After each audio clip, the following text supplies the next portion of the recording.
One, two, three, four. Yo, ada yang baru lagi nih, ya kan? Oke, di awal scene kali ini kita diperlihatkan kelanjutan dari chapter kemarin, di mana kita diperlihatkan kejadian yang sebelumnya terjadi, di mana paman itu termakan oleh para siluman di sana. Lalu kita pun diperlihatkan bagaimana Tan Sanzang beserta murid-muridnya terpisah di jalur kincir air.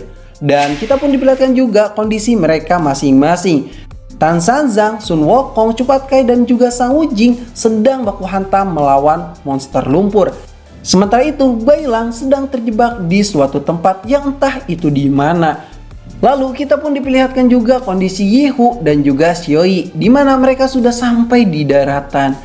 Lalu kita pun diperlihatkan perubahan dengan wujud maksimal dari seorang Yihu. Dan perubahan Yihu ini sangatlah mengerikan sekali, garang dan juga ganas. Lalu Yuan Yin Tianzu pun berkata, "Yihu, aku sudah membangkitkan kemampuan tersembunyimu. Kau sudah menjadi lebih hebat dari sebelumnya. Jadi layanilah aku, maka kau akan mendapatkan segalanya. Keinginan di dalam hatimu akan tercapai semua. Tidak ada yang bisa menghentikanmu. Apa maumu?" ucap Yihu.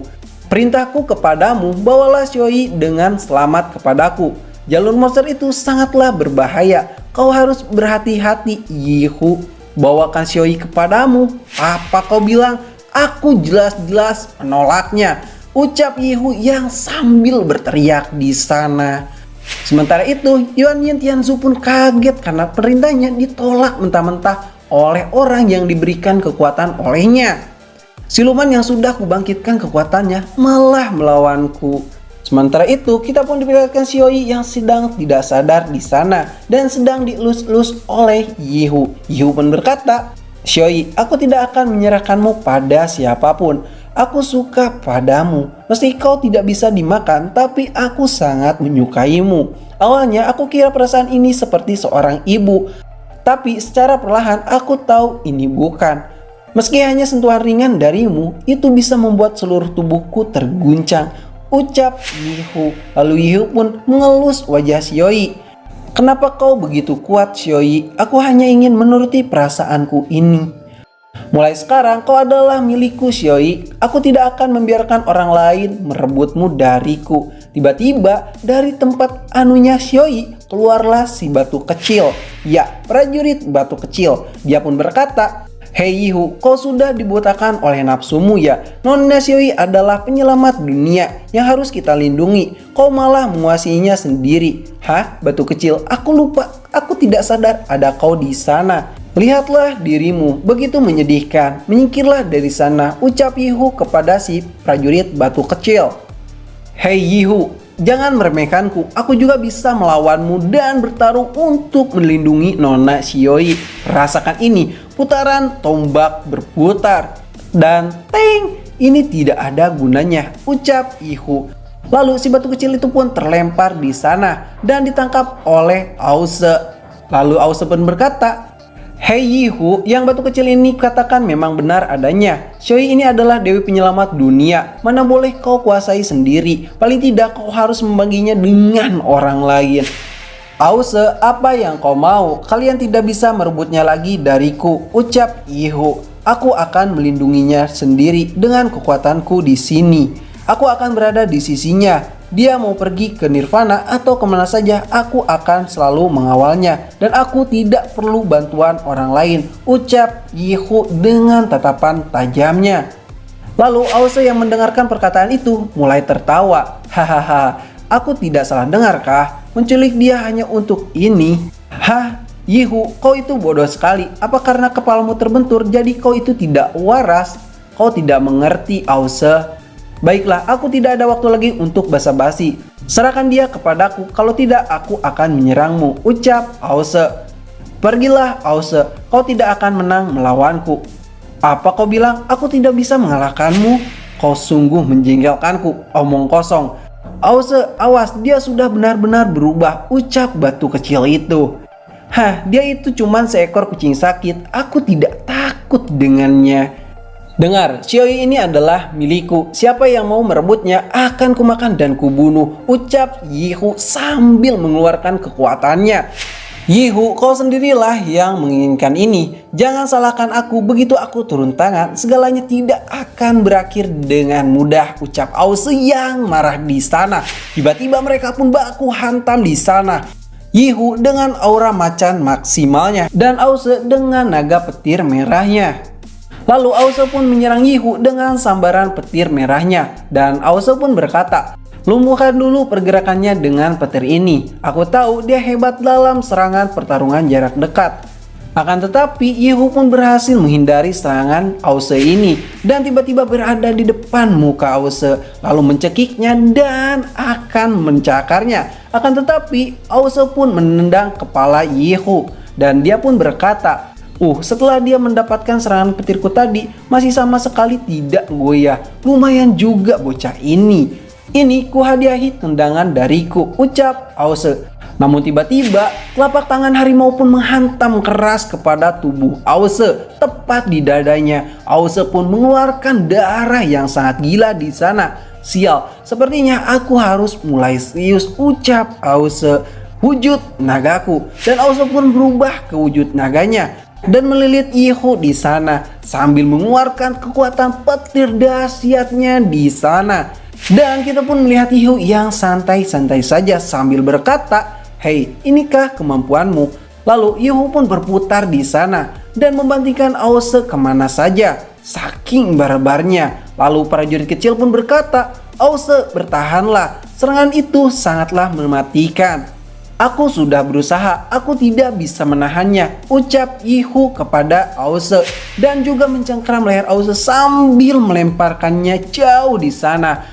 Ause pun terlempar tak berdaya dan dia pun berkata, "Kau mengira dirimu sangatlah kuat? Kau polos sekali, aku masih belum mengerahkan sedikit pun kemampuanku," ucap Ause yang sombong. Tiba-tiba telapak tangan pun menghantam mukanya dan sangat keras di sana, terlempar jauh, terputar-putar sangatlah jauh. Lalu Ause yang terpental di sana berusaha berdiri dengan sekuat tenaganya dan berkata, "Yihu, kau akan menyesal sudah membuatku begitu marah." Dan prajurit kecil itu pun berusaha menyemangati Ause. Namun tiba-tiba Ause pun tak sanggup lagi untuk berdiri dan Yihu pun berkata, "Kau sudah kalah, Ause. Kau ingin tahu kenapa kau bisa kalah dariku?" Ause pun menjawab, "Kebetulan saja kondisiku hari ini tidaklah bagus." Lalu Yihu pun berkata, "Tidak, kau itu terlalu banyak memiliki alasan, Ause. Meski aku hanya bergabung dengan kalian beberapa bulan saja, tapi aku sudah tahu jelas kau itu sifatnya seperti apa. Kau itu tidak bisa bekerja keras, Ause. Sebenarnya kau ingin tahu? Kau ini adalah pecundang," ucap Yihu. "Jangan terlalu sombong, dasar siluman bodoh yang hanya tahu makan saja." "Benar, tapi paling tidak aku tahu apa yang sedang kulakukan. Ause, kau tidak tahu tujuan hidupmu kan? Kau hanya pernah mencoba mencarinya," ucap Yihu. Ause pun kesal di sana dan tak bisa berbuat apa-apa. Lalu Yihu pun berkata, "Aku sudah menemukannya. Dia adalah tujuan hidupku, yaitu Xiaoyi. Jujur saja, kau tidak akan bisa menang dariku, Ause," ucap Yihu dengan tatapan yang sangat menyeramkan. "Kau ini," ucap Ause yang marah dan geram di sana. "Hei, kau tidak perlu takut, aku tidak akan membunuhmu," ucap Yihu sambil berjalan di sana. "Kalau aku membunuhmu, itu akan membuat Xiaoyi sedih. Tapi kau jangan sampai menggangguku kembali dengan Xiaoyi. Bailang dan Tan Sanzang pasti mereka tidak akan menyerah begitu saja. Kalau mereka datang mengejarku, kupastikan hari ini mereka akan kalah dariku, kau mengerti?" "Wow, sungguh gawat, dia membawa Xiaoyi pergi," ucap prajurit batu kecil itu. Lalu dia pun mengingat perkataan Tan Sanzang. "Kau pernah berusaha dengan seluruh kemampuanmu. Kalau tidak pernah, kau tidak akan bisa menjadi hebat," ucap Tan Sanzang yang ada di pikiran Ause. Lalu dia pun mengingat juga perkataan dari Yihu. "Sebelum kau menemukan tekadmu yang sebenarnya, kau tidak akan bisa menang dariku," ucap Yihu. "Sialan, sekarang semua orang boleh mengejekku sesuka hati mereka," ucap Ause yang sangat marah. "Ause, dasar tidak berguna," ucap batu kecil itu. "Kau membiarkan Nona Xiaoyi pergi begitu saja." "Hei, diamlah, kau itu hanyalah penonton," ucap Ause kepada batu kecil itu. Hoi itu bagaimana? Aku juga sudah berusaha dengan susah payah. Lalu bagaimana dengan Xioi? Pikirkanlah sesuatu.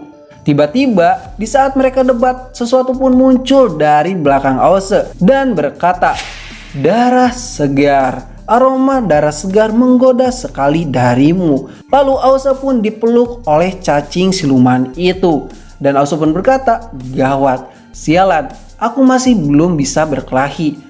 Darahku membuat siluman cacing ini tertarik denganku. Hoi, seseorang tolonglah aku sedang terluka parah." Dan Aose pun termakan oleh cacing itu. Lalu Shin pun berpindah ke istana Dark Shadow, di mana kita diperlihatkan Yuan Yin Tianzu yang berkata dan berbicara sendiri di sana. "Bisa-bisanya jadi seperti ini. Yihu melawan keinginanku. Aku yang sudah hidup puluhan juta tahun tidak bisa mengendalikannya dengan semudah itu. Terutama hati seorang Yihu ini tidak bisa ditebak. Cintanya Yihu kepada Xioi melebihi kendaliku. Ini baru menarik. Aku hidup kembali di zaman yang seperti ini." Perkataan Yihu memang benar adanya. Barang yang disukai tentu saja lebih baik diambil sendiri, bukan? Lalu Yuan Yin Tianzu pun terbang dari istana langit itu dan menuju entah kemana. Dan dia pun berubah menjadi burung yang menyeramkan. Dan sepertinya dia akan datang kepada Xioi dan Yihu. Dan chapter kali ini pun berakhir di sini. Terima kasih sudah nonton channel ini. Like aja jika kalian suka, dislike aja jika kalian tidak suka. Kami ceritain pamit dan sampai jumpa di next video. Bye bye.